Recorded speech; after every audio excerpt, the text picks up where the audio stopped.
আমি কোথাও যাই না যে ফিরবো, সমস্ত ঝামেলা নিয়ে আসলে আমাকে বাঁচতে হবে। আমি আসলে এনজয় করা ছেড়ে দিয়েছি, আমি কারো কোনো কথায় আসলে বাঁচতে চাই না এখন আর। আমি কোথাও যাই না যে ফিরবো, আমি আপনাদের সামনেই আছি, আমার ফেরার কিছু নেই। তো আমার কোন কাজ আপনারা রিসিভ করবেন সেটাই আমার জন্য অনেক বড় কাজ হবে। আমার বড় ছোট বলে কোনো কাজ আমি মাপি না, যে কাজ আপনারা দর্শকরা অনেক বড় করে রিসিভ করবেন ওটা আমার জন্য বড় কাজ। যেমন রঙিলা কিতাব, ওটা আমার জন্য অনেক বড় কাজ। আমি যত চাই জীবনের ঝামেলাগুলো এড়িয়ে আমি নিজের জীবনে অনেক একটুখানি সবার থেকে আলাদা করে, মানে আড়াল করে নিজের জীবনটা উপভোগ করব, ততই কেমন জানি আমি জানি না যে ঝামেলাগুলো আমাকে জেগে বসে। তো আমি ফাইনালি ওটাই বিশ্বাস করা শুরু করেছি যে না, সমস্ত ঝামেলা নিয়ে আসলে আমাকে বাঁচতে হবে। তো আমি এভাবে হ্যাপি। হ্যাঁ, ও অনেক পজিটিভ, মানে এত পজিটিভ। আমার ফ্যামিলিতে আমি আমার নানিকে অনেক ভয় পেতাম। আসরের পরে উনি বাসার বাইরে থাকতে দিতেন না। আমি মনে হয় 30 থেকে 40 মিনিট টাইম পেতাম বাইরে খেলার।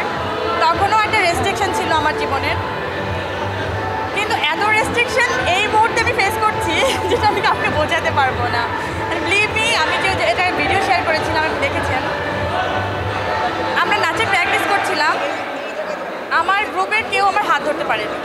ওর চোখের সামনে ওর মা যতক্ষণ থাকবে ততক্ষণ ওর হয়ে থাকতে হবে, মানে এর বাইরে ও, মানে ওর মায়ের সাথে কেউ হেসেও কথা বলতে পারবে না। ও অনেক বেশি পজিটিভ। হ্যাঁ, ও আমি জিজ্ঞেস করছিলাম মা দিবসে, বাবা তোমার নামটা বলো তো, ক্যামেরা ধরেই জিজ্ঞেস করছিলাম। তো বলে এর হয়ে খুব খুব খুবই, এবার যখন ক্যামেরা ধরি ওর খুব একটা অ্যাটিটিউড হয়, কেমন জানি আমি জানি না এটা। এমনি নর্মালি অনেক চঞ্চল, যখন আমি ক্যামেরাটা ধরি তখন একটু অন্য একটা ভাব নিয়ে ফেলে। তাই আমি বললাম বলো তোমার নাম কি? বলে কি সাহিম মোহাম্মদ পরি। আমি বলি নো বাবা, বলে সাহিম মোহাম্মদ, বলে সাহিম মোহাম্মদ পরি। তো এই আর কি। হ্যাঁ, আই এম ব্লেসড। আপনারা সবাই দেখেছেন, আমি কিন্তু সবার সাথে শেয়ার করি আমার সুন্দর মুহূর্তগুলো। হয়তো দুঃখের মেমোরি আসলে এভাবে শেয়ার করা হয় না, কারণ ওইটা আপনারা বুঝতে পারবেন না কে কতটুকু দুঃখ পেল। কিন্তু আনন্দ ভাগ করে নেওয়াতে আমার সবসময় বরাবরই খুশি লাগে, আরও আনন্দ দ্বিগুণ হয়ে যায় আমার জন্য। আমি আসলে এনজয় করা ছেড়ে দিয়েছি, আমি শুধু কাজ এবং আমার 2 বাচ্চাকে নিয়ে ব্যক্তিগত জীবন, আমার নিজের জীবনটাকে বাঁচতে চাই। আমি কারো কোনো কথায় আসলে বাঁচতে চাই না এখন আর। কিছু কিছু জিনিস তো আলাদা করে আল্লাহ সৃষ্টি করেছেনি, কে নারী কে পুরুষ, কে কী কাজে পারদর্শী, তাই বলে তো আসলে আপনি গাছ উঠতে পারেন বলে তো আমি গাছ উঠতে পারবো, সবাই গাছ উঠতে পারবে তা তো না। হয়তো 2-1 গাছ উঠতে পারে, তাই বলে সবাইকে ঢালাভাবে দেখলে তো হবে না। কিন্তু যার যার প্ল্যাটফর্মে যে যে কাজে পারদর্শী তাকে সেই জিনিসটা করতে বাধা দেওয়াটা কিন্তু মানে এটা আসলে আমার মনে হয় এই জায়গাটাতে আমাদের একটু সচেতন হওয়া উচিত। যে যে কাজের উপরে আসলে ফোকাসটা করতে চায় সেই ফোকাসটা নষ্ট করতে দেওয়া আমাদের একদম ঠিক হবে না আমার মনে হয়। আমি আসলে এইসব এক্সট্রা কষ্ট নিতে চাই না, এত কষ্টের ভার আসলে নেওয়ার আসলে জায়গা নেই আমার জীবনে। তো আমি আসলে এখন একটা জিনিস খুব শিখেছি, সেটা হচ্ছে অ্যাভয়েড করা। জাস্ট তুমি অ্যাভয়েড করো এবং হ্যাপি থাকো।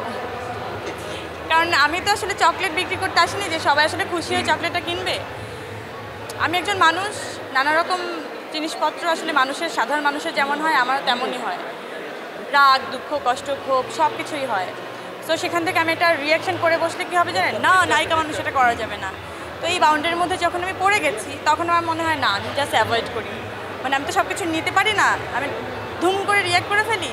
তো রিয়াকশানটা একটু মানুষ নিতে পারে না, তো আমি চিন্তা করেছি আমি অ্যাভয়েডই করে যাব।